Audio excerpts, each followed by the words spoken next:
Hey there, in this video I'm going to be talking about my second build for the Caustacyst. Now, yesterday I did a build, a beginner's build for the Caustacyst, and in that video I discussed that I had a better build, a more advanced build than my beginner's build, and this video is here to talk about my more advanced build. When I mean more advanced build, I mean specifically that some of the mods are a little hard to get, a little more complicated.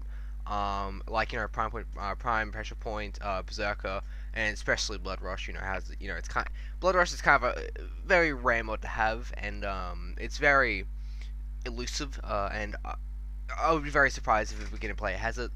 So that's why this is a beginner's build. It's more of an advanced build. But if you don't have any mods like specifically Blood Rush, I would not recommend getting this doing this build. I would recommend doing my first build, and I'll link in the description to my video. But again, you can just go down to my channel really and just click on the first video or second video I put up, and it should come up with the build for this video. Because I didn't do this one. I didn't do that video quite long ago. Yeah, let's go talk about the build. So on this build, specifically is a crit build. Let's go here on Twitch server. Is specifically a crit build. It's gonna be focusing on crits, which I find very weird because I saw several people saying that the crit in this weapon wasn't really that good, especially the crit chance. But yet I find that it's very good. I find the crit build, as I said before, is a lot more powerful, a lot more advanced, and I don't know why all the other people in the videos or the other abilities has really terrible stats, has really good stats, and really good crows. Like that's it. You want to focus on the status side of this weapon, and not much on the crit side and the crit multiplier side. But yet I find that this build is way more effective when compared to my status build, which is the first build I have here, which I don't really understand. I don't know if the YouTubers did wrong or Blood Rush wasn't there at the time. I don't know. I'm guessing it wasn't, but I don't know, this build is really good, so I would recommend using this build over my first build. And yeah, so let's talk about what I've actually improved. Okay, so I've increased the attack speed with Fury. Again, I like fast moving weapons, I just like things being fast when I use weapons, and I just really enjoy fast moving weapons. That's why I put Fury on. Again, you don't really have to, as we do a Berserker, and that will pretty much, it goes up pretty much instantly. If I'll go show you. Let's go up, put 5 enemies down, let's quickly show you. Here we go. As you can see, we're already at 75 pretty quickly. So let's quickly show off why this build is so good. There you go. Already melts level 85s. Like, look at that. It takes a bit to charge up, but once you get to after a point, you just melt enemies down. So that's why I say this build's better, because at points you just take massive chunks off enemies' health. And it's just unbelievable how much damage you can do to an enemy. And I quite like this build, I quite like this weapon. And I think it's probably one of the best melee weapons I have. It's really good, it's really powerful. And as you saw there, it just takes massive chunks of enemies off. Again, it does take a bit to actually charge to get to that point of maximum damage where you're taking big chunks of health of enemies. But that's really realistically the only downside, and you can just do massive amounts of damage. And because of that, I feel like this build is superior to the other build, my first build. And it's just, I would recommend this build. Just do this build. This is really good. Again, going back to the attack speed and me putting Fury on in Berserker, I like having Fury on for that initial attack speed, so that you do hits into enemies a lot quicker. So that means you can get to like the maximum of Berserker a lot faster, and also your speed will go even further once you get to that maximum point. So I kind of prefer that, and especially with Volt, like you just swing. I'll just quickly show you. I should show that as well. Just that was a quick one. Oh, I've messed that one up. If you have Volt on and then you get to that point, you just spin around. You just get unbelievable numbers of speed into enemies. Like it's crazy how fast you can go. You can just drill hits into enemies. Look at this. It's crazy. So that's why I like to have Fury on. Again, you don't really need Fury. It's one of the mods where it's not really that important. But I like having Fury on. And that's up to preference. But yeah, I enjoy having Fury on. You can change it if you so want to. And yeah. I've also increased the critical chance. Again, it's not really about that much, but yeah, the critical chance is still pretty good from what I've seen, from how I've been playing. As you saw when I was down there, the critical chance procced pretty quickly. Probably after, I don't know, about 10 hits, and because the increased fury, you're going to be getting to that 10 hit mark pretty quickly. And yeah, I feel like it looks really small, but it's pretty high from what I've experienced when using this weapon. And yeah, I've also got the critical multiplier I've increased, and I think that's with what is that with? That's with organ shatter pretty much. And again, that also increases with your combos, which you're going to be focusing on because the weapon is a combo weapon. So you're going to be focusing on the combos a lot, and that will also increase your critical multiplier. But even with 3.8 times, it's still really good. As you saw there, you do a lot of big chunks off, and it's pretty good. Again, some weapons they have a superior crit multiplier. It's not really that amazing, but with the joints, with being put together with corrosive and how you take away the armor slowly, you can just melt enemies, and as you saw before, take massive chunks of enemies. And because also with all the critical chance, you're going to be taking those chunks a lot more off because you're going to be proccing your critical multiplier a lot more, and because you're having corrosive taking off the armor, you'll be doing those critical multipliers more directly to the actual health. So you're going to be taking off massive chunks of health off enemies, and it's just a combination of just different damages just working together. That's why I think this build is a lot more successful when compared to my one build, which only focuses on corrosive and the status and that kind of stuff. It doesn't really focus that much on on the critical multiplier. It doesn't focus at all on the critical multiplier. While this one focuses a little bit with the corrosive and increases it with prime pressure point, and yeah, it's pretty much prime pressure point, and also while also focusing on the critical multiplier and the critical chance. So that means you'll have multiple different things to fall back on other than just focusing on the one thing, which is corrosive for the first build. That's why I think this build is superior over to the other one. And I quite like it. It's pretty good. But again, actually, one I've just really realized, not just realized, but after playing, I also found that your charge is a lot more effective with this. While the charge attack isn't really that effective with the second build.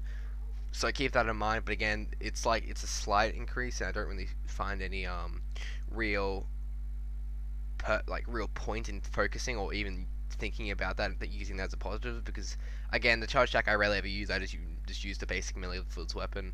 I don't know if that will change when I get further down in Warframe, but for right now, around Master Rank 13 levels, I don't really see a need to use the charge rate with the mods I have now. I don't know if that's going to change, as I said before, but I don't know, probably. Again, the leap, spin attack, and wall attack, they haven't really increased that much. Again, doesn't really matter that much. Adds a little extra damage. But again, I don't really find a need for it. Again, I talk about it sometimes because just want to talk about it. But I find that it's not really that important. And I do notice that with this build specifically, you do a lot more damage when you're spinning. So I think that's something to keep in mind when using this build. But yeah, we've also increased the status to the exact same with the first build, as we use the same mod that increases status, which is drifting contact. Because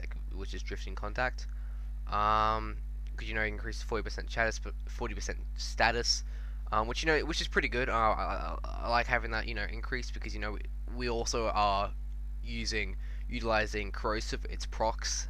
We're utilizing corrosive's procs, so it is good to have that increase in status chance, and it's very useful. So I do like how that's been added on, and yeah, that's pretty good. Again, drifting contact, its main purpose for being in this build is because how it increases combo duration, which is very important because this weapon is focused on combos with blood rush, and yeah, pretty much it's just blood rush. So it's very also with the increase with the critical multiplier, that also is a very good additive of having a high combo. So it's very vital for us to have to keep that combos for as long as we can. So the increase of 10 seconds is very useful, and that's the main reason why we have drifting contact on here. That's the main reason why I have drifting contact on every single build, just because you need that combo increase, because your combos are very useful for pretty much every single melee weapon. I don't really have any other melee weapon that doesn't use duration. I mean, yeah, combos. And yeah, so it's a very important mod. Would recommend getting that as quick as you can. And yeah, we've also increased the corrosive against a little bit with prime pressure point, where we've already talked about its need for this build. You know why it's good. Again, it comes with this weapon automatically, so it's just a byproduct of adding prime pressure point. It's adding pressure point in general that this is going to be increased because it's a base damage. And yeah, this is again we've already talked about its need into the build, and we talked about how it joins up to like one massive amount of damage. And yeah, I think I've already showed you it, but I'll show you one more time, just to show you the example. Oh, we already have some guys there. Doesn't really matter, does it? Here we go. So it's again, it's a very slow build up, but then once you get to a point, you just increase in damage, just spin around like it's nothing. And then again, another thing is that you will when you first start attacking enemy, it will be very slow and gradual on them. But once you really start hammering into them, you like about the halfway mark, you start taking off massive chunks of their health. That's pretty much for most enemies. But if you do notice, the first enemy we do engage in battle, the very first one, the starting damage we do is extremely slow, while the last enemy we engage in battle is the very, as you can see here, the starting damage is a lot more heavy hitting when compared to when we first attack the enemy.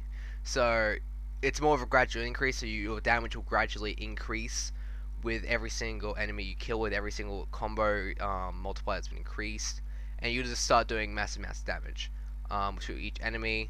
And it's a weapon where it's a very gradual increase in the damage you do, while the second build is it's so straight up damage. It gets its maximum damage extremely quickly. It's very efficient in that, and that's probably the one positive it has over the other build. Let's quickly show you how this one works. Again, they increase speed. This build's also pretty good. I quite like it. I just find the other ones better because of those massive chunks you can take off. There you go. Yeah, see, it still takes up chunks. This build is still really good. But I find the other one a lot better, so I would recommend using that one. But if you do like doing straight up damage, I would recommend this build specifically. And if you like doing a lot of damage, but if you're okay with slowly getting up to a point where you do a lot of damage, but you really like doing a lot of damage, I would recommend the second build. Yeah, that's pretty much it. I would recommend this build. Really good if you have the mods. But if you want a straight up damage build, I would recommend this build. And yeah, thank you for watching the video. If you liked it, leave a like. If you dislike it, please leave a dislike, and tell me in the comments why. Because the only way I can become better as a YouTuber, I gotta get criticism. I gotta need people to tell me what I'm doing wrong, so I can actually improve myself. So please leave a comment. What I've been doing wrong. And yeah, thank you for watching the video. See ya. I'll see you next time.